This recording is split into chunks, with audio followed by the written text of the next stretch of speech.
Have you heard the news today? Oh boy, get back the Beatles to stream their music everywhere.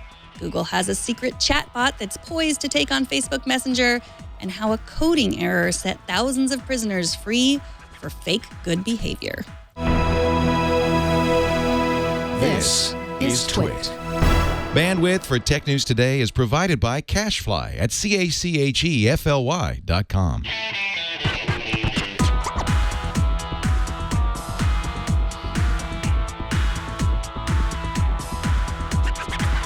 This is Tech News Today for Wednesday, December 23rd, 2015. This episode of Tech News Today is brought to you by FreshBooks, the super simple cloud accounting software that's giving thousands of freelancers and small businesses the tools to save time billing and get paid faster.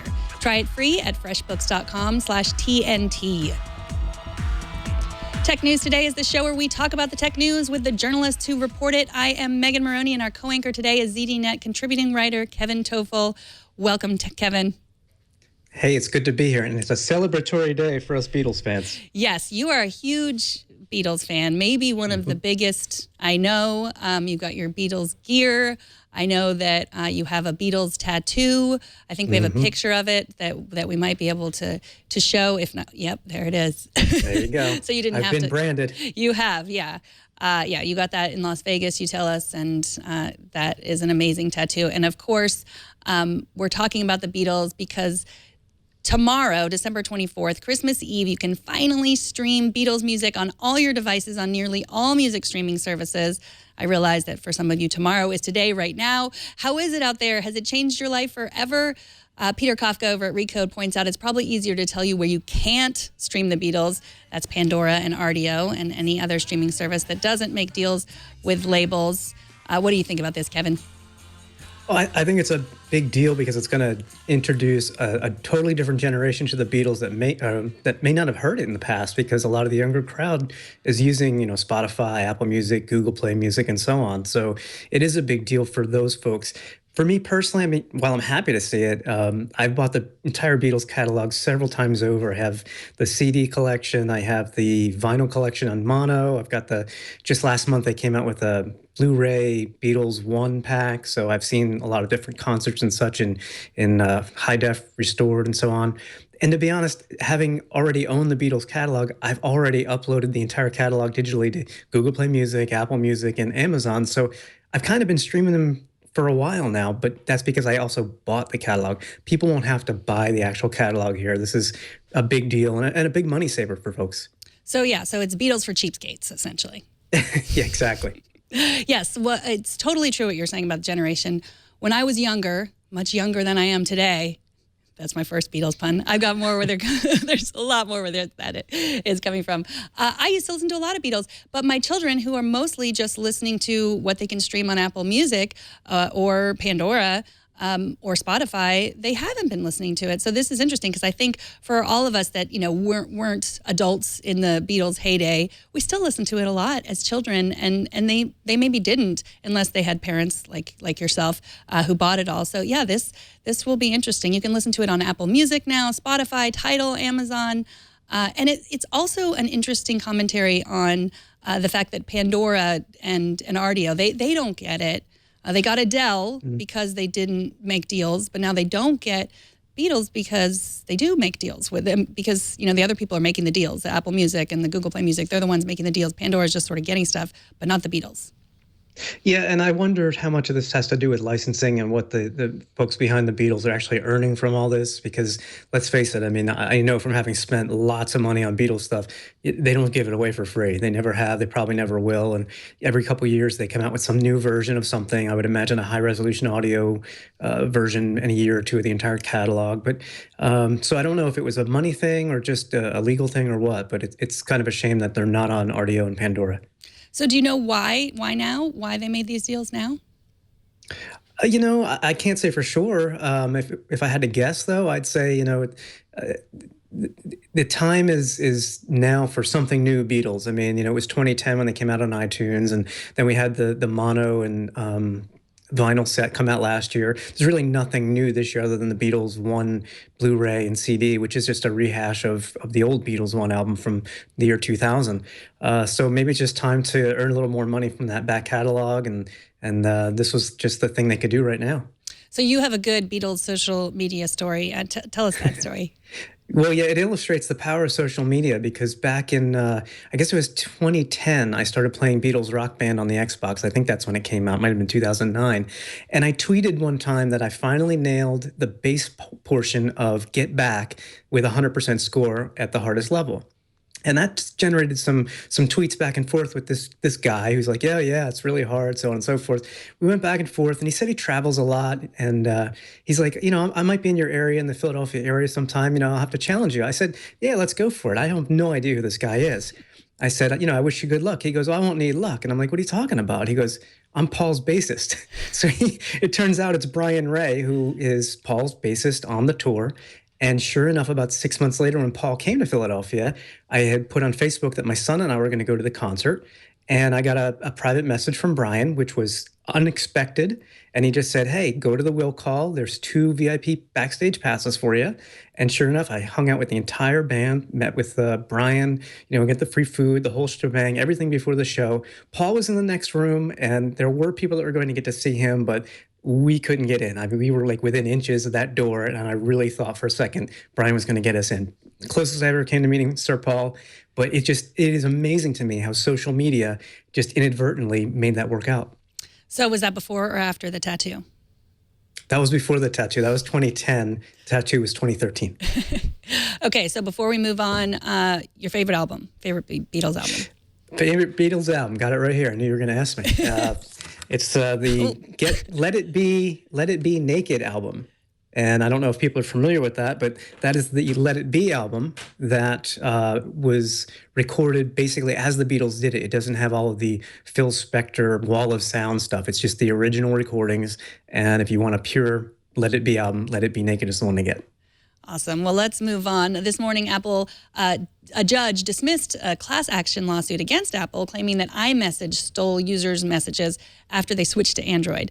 Now, anyone who has cross-platform friends or relatives has probably had similar problems where people are not getting messages for whatever reason. I am personally not a fan of class action lawsuits, so I sort of see this as a victory against silly people who sue over text messages. There are more important things in the world. What do you think, Kevin? Yeah, I mean, it was definitely a problem. I remember going through it several times because I switched between iOS and Android on a fairly regular basis. And anytime I would leave the iPhone behind and go to Android, I couldn't get my text messages from folks that were, communicating on iMessage. And that's all because the phone number that I had was registered through Apple's servers. So there was a bit of a hassle. Probably this goes back about 2-3 years, maybe even longer. There's an easy fix for it now. You just turn off iMessage on your iPhone before you take the SIM card out, put it in an Android phone. And Apple has also made a website to deregister your phone number with iMessage if you want. That wasn't available back in the day. These people were complaining. They even went so far as to say that they felt that Apple was breaking federal wiretap laws. And the judge today, federal judge, says, nah, I don't think so, and basically dismissed the entire case. Yeah, I mean, there were a lot of reasons the messages weren't being delivered, like you said, so that was part of why they dismissed it. It is interesting, though. I don't know if this says more about who I communicate with via text, but I only have one good friend that I regularly text with who's on Android. And I do have problems. Like, she'll reply to the message and it doesn't go to everyone that's in the group. It's all these things. It's all the reasons that we move into other messaging platforms, other, Facebook Messenger. Or this is a good segue to our next story about Google. They have a secret chat bot, apparently, that they've been working on. It might be a Facebook Messenger killer. The Wall Street Journal sources say that for over a year, Google has been harnessing its software smarts combined with the massive amounts of artificial intelligence and data to create a smarter mobile messaging service. So what do you think about these Wall Street Journal sources? Do you think that Google has a chatbot on the way? Well, that wouldn't surprise me. And to your last point, I actually prefer an open platform for messaging in general because I don't want to have to worry about who's using what device and what service. As far as this goes, details are very sketchy. It's all rumors at this point. My guess is that Google is going to tap its Google Now service and bring it into messaging. So that way you can actually text questions and searches and get responses right into your text messaging platform. I can't see what else Google would bring to the table other than its search and Google Now Smarts. That's something that's going to cause people to move. And I'm not even sure people will move because Google adds these intelligent chat bots anyway. So Facebook, WhatsApp, there's so many chat platforms out there. So I don't know if people will see the benefit or want it. Right. And Facebook has their own AI in Messenger. I guess it's called M. I haven't used it, but you can talk to get restaurant reservations. And I guess it's not necessarily totally a bot. It is people responding, but then it's partly a bot. Have you used M at all? Have you gotten that feature yet in Facebook? I haven't used it yet. It kind of sounds similar to what Google may be developing. These things, like, as you said, may use people for certain things, but also algorithms as they learn about you. And who else has more data on us than Facebook and Google at this point? Because I had seen, it will recommend restaurants, but if you say, well, I'm a vegetarian, it will keep that in your quote unquote profile, and it won't recommend, places where there are meat, for example. So I think it's a mix of people, algorithms, and it sounds like they're very similar products at this point. So I know you and I, for this show, we communicate via Slack. I'm not in there right now, so hopefully you're not trying to secretly communicate with me because I wouldn't be able to hear you. But then we used HipChat before. Like I said, with some of my close friends, I use iMessage, and then I also use Facebook Messenger. I really like that because, you never have that instance where someone messages you and you have no idea who they are. Sometimes a stranger could message you in Facebook Messenger. But the worst thing for me in iMessage is getting sort of a personal text where there's just a number and you have no idea who that person is. And it's this awkward kind of, who are you? Kind of thing. There's so many. And I also use Telegram. I use Telegram because that's how I get in touch with Leo, and that's the only way I can. And I have one other friend on Telegram. Do you use all of these? Are there more that you use? I try not to. It's so frustrating. I don't want to reach out and for a phone call a phone number. I want to call a person. I don't want to text a number or an email address. I want to text a person. And I just wish we really did have one true universal open platform for all of this. I know so many people love and use Facebook Messenger. I do not. I have a whole different crowd of people I talk to on Facebook. As you had mentioned, you have people here, there, and everywhere. So it's Google Plus for me. It's Facebook Messenger when I have to use it. It's text messaging. My entire family's on iMessage because they all use iPhones. We use Slack. There's far too many of these services. I don't want to have to worry about where do I have to go? What do I have to open? What do I have to use to actually get in touch with somebody? In the old days, it was easy. You'd pick up the phone off the hook, and that was it. There really was no other alternative. Now we have, I think, too many alternatives, and while choice is good, it's just becoming unwieldy. I agree. So we have some more Google news today. The company is testing a tool that would eliminate the endless frustration of entering long passwords into different devices. I just had this frustrating experience last night trying with it was my iTunes password, but you want it to be long and complicated, and then you're typing it in on all these different devices, and I think iTunes only lets you get it wrong twice, and then you have to reset everything. It's so frustrating. Tell us about this potential feature that Google's testing. Yeah, so Google definitely is testing the feature. A user on Reddit was invited to it and shared his experience so far. And basically what it's going to do is it's going to replace the need to type in your Google account password on all your different devices, because when you do enter your Google account and try to access things, you can actually use your phone to just get a little message that says, hey, you're trying to sign in on this computer to Google. Do you want to allow it? And you just tap the yes button on your phone. So basically, it's pairing your phone as the authentication device for Google accounts in particular. I like the idea, and Google has actually done a number of these things. They work with the USB keys for authentication. They also have something called Smart Lock and trusted devices. So if I'm wearing my Android Wear Watch, for example, my Android phone will actually be unlocked while they're both in the same vicinity. So Google's doing what it's always done. It's finding ways to get you to the information that hopefully they'll be providing as quickly as possible. Well, this episode is brought to you by FreshBooks. I was a freelancer for 11 years before I started this job. It was fun and flexible, but in addition to the fact that I got very lonely, it was also not easy to keep track of the accounting part of the business. FreshBooks is the super simple cloud accounting software that's giving thousands of businesses just like yours the tools to save time billing and get paid faster. Getting started on FreshBooks could not be easier, even if you're not a numbers person. You'll be creating and sending invoices in just minutes. You can also get paid up front. Now you can request a deposit in FreshBooks. No more covering costs out of pocket or waiting until the end of a project to get paid. Plus, FreshBooks just announced their new card reader. Now you can easily accept credit cards wherever business takes you, quickly and securely, right from your iPhone in less than a minute. FreshBooks card readers is EMV enabled. That's the new chip card. That's the new standard in the US, and it works right out of the box. Just open your invoice from the FreshBooks app, plug in the reader and dip the chip or swipe the stripe. Getting started is simple and it's totally free for 30 days. Go to freshbooks.com/TNT and don't forget to enter Tech News Today in the How Did You Hear About Us section. Start your 30-day free trial today. And we thank FreshBooks for their support of Tech News Today. Now, you have been playing with the Nexus 5X, Kevin. That's Google's $400-ish phone. You say it's better than you expected. Now, you're someone who's been using Nexus and Motorola phones since the Nexus 1 in 2010. How does the 5X stand out for you? You know, it's surprisingly good for the price, and I'll have to say that I purchased it through Google's holiday sale. They're offering the Google Nexus 5X and the 6P for $50 off. So basically, I got a 32 gig version for the price of the 16. So it cost me $379. And you know, there's a lot of nice features in here. I mean, I love the touch Nexus imprint. You know, you just touch your finger to it, and it just unlocks the phone instant. Solid screen, 1080p display, which in today's flagship smartphone market, that might sound like low resolution, but this is probably the best LCD display I've seen yet on an Android device. Love the size of it. It's about the size, maybe a smidge bigger than my iPhone 6S, so it's not too unwieldy, but yet it's got a larger 5.2-inch display.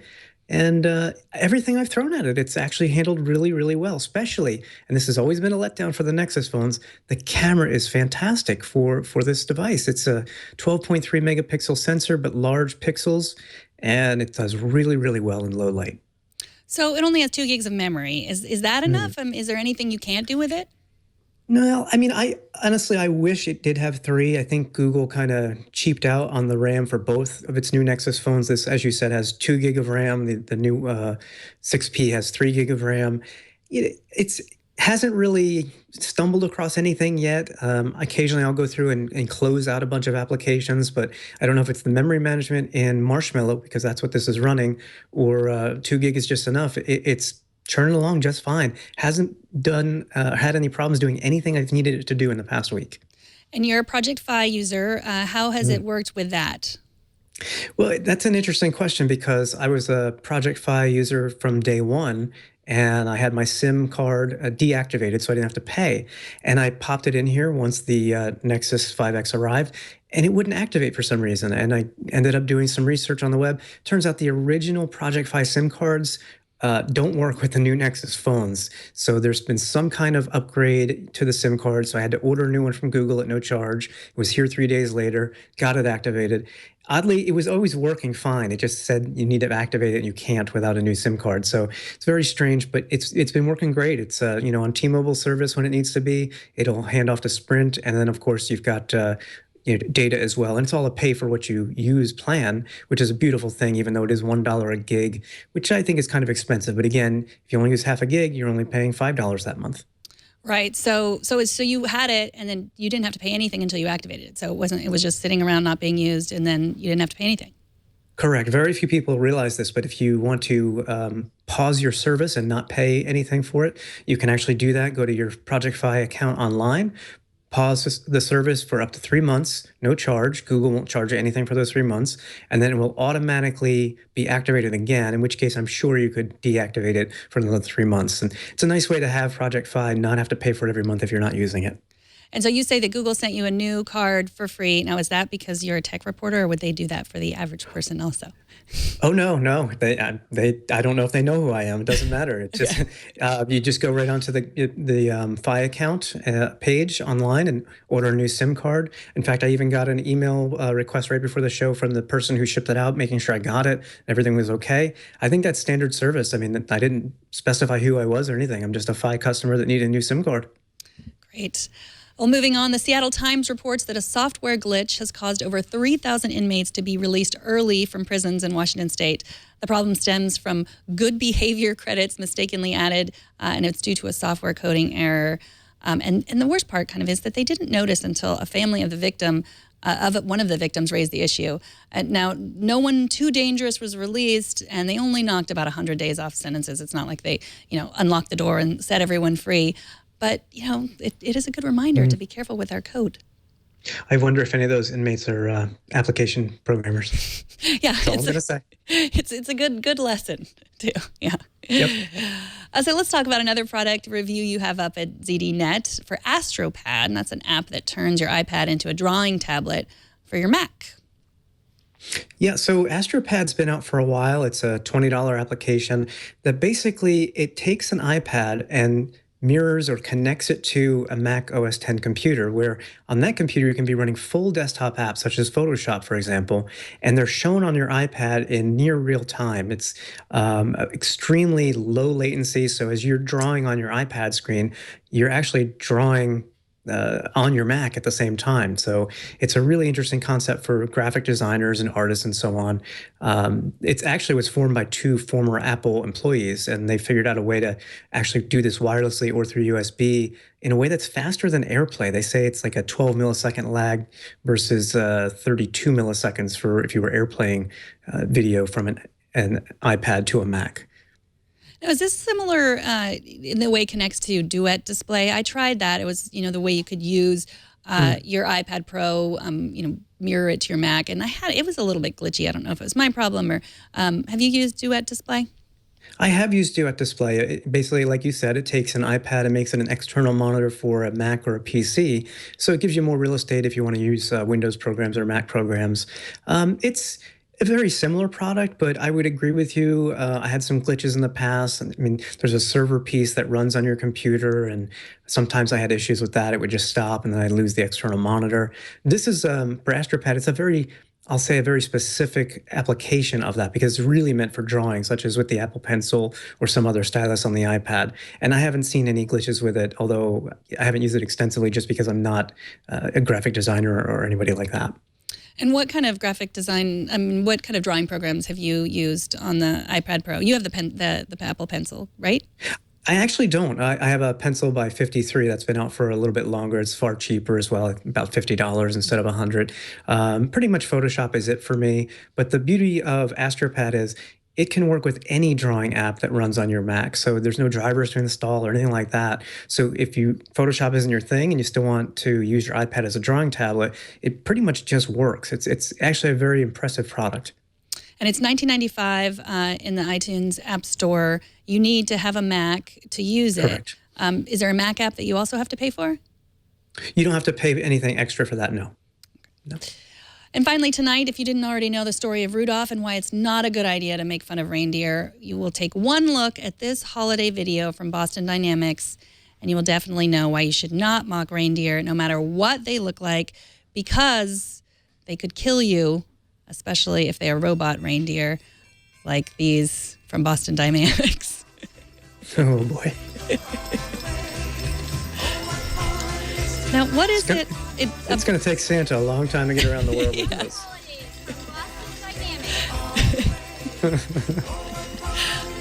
What is it about the way those robots move that is so terrifying? I don't know exactly what it is. Do you know, Kevin? Well, the fact that they're autonomous and moving on their own, but also, I think we don't see many robots that emulate animals, and these do have the rear hinged legs, and it's like a little freaky to look at because, that's fine for me. I live in where there's cows and deer all over the place, so it doesn't bother me. But when you see a mechanical thing walking like an animal, it's a little scary. There you go. Is and that's pretty quick. I forget how quick that goes, but that's hauling. Yeah. So, yeah. Merry Christmas, everyone. Don't be afraid, kids. Yes. Santa has gifts. Well, several of you commented on my discussion yesterday with Ian Thompson about the new drone registry. Dana from Baltimore wrote, even though consumer drones are small and relatively short-ranged, they can still pose hazards to other aircraft sharing the airspace and to people and objects on the ground.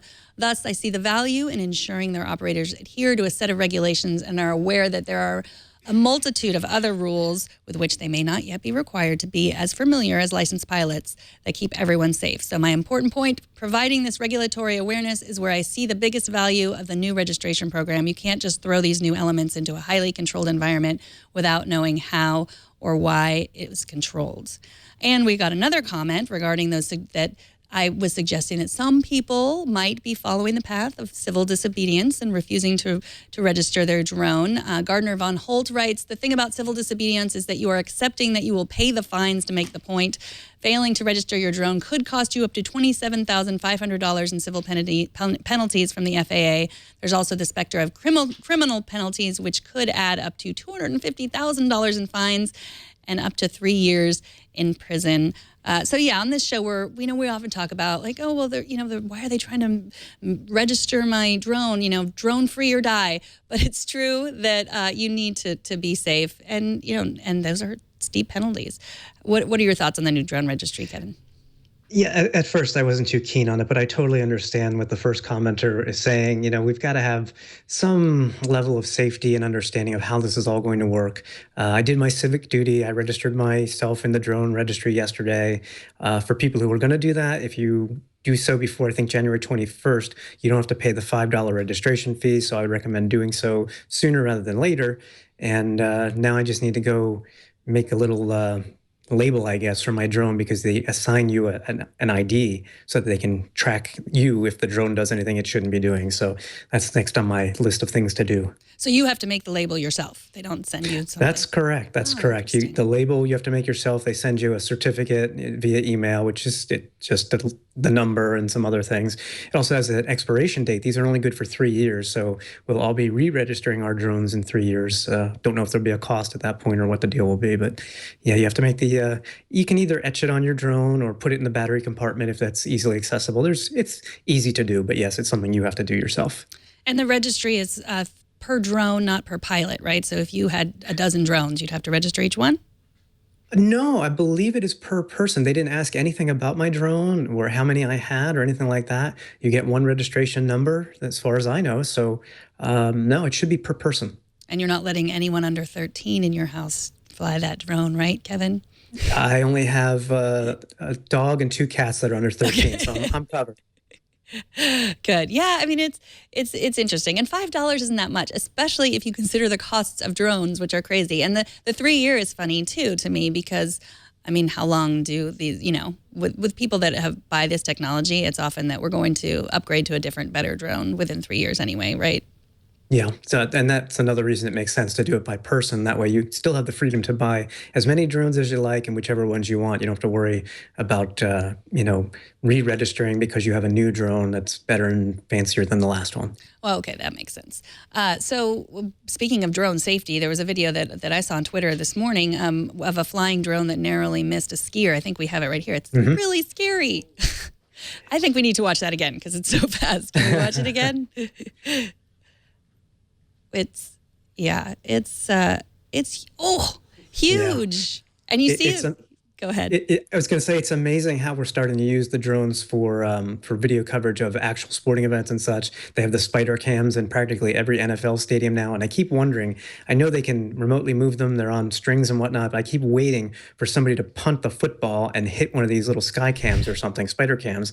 And that's a perfect example there of, it's great that you want the real perfect view of what's going on in sports, but it's got to be safe for the people who are participating. Right. And, we should say cars are dangerous. There's danger. Things can fall from the sky all the time and hit you in the head. And that, that's how nightly news makes, fills their time. Things falling from the sky and falling on your head. So, yes, most drones don't hit skiers every day, but it is scary. So be careful. You can send email to tnt@twit.tv or directly to me at megan@twit.tv. And our TNT fan of the day is Jonathan Martin from Brixworth, England, who posted this picture on Twitter. He says, I'm in the UK. I listen to Twit shows walking my dog. Look forward to Jason Howell joining the TNT team.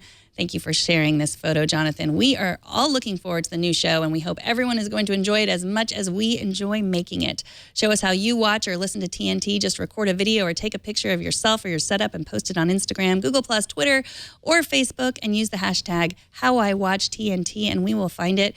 Kevin Tofel, thank you so much for joining us. We're still not sure what we're going to be doing in the new year exactly, but we know we want to have you on.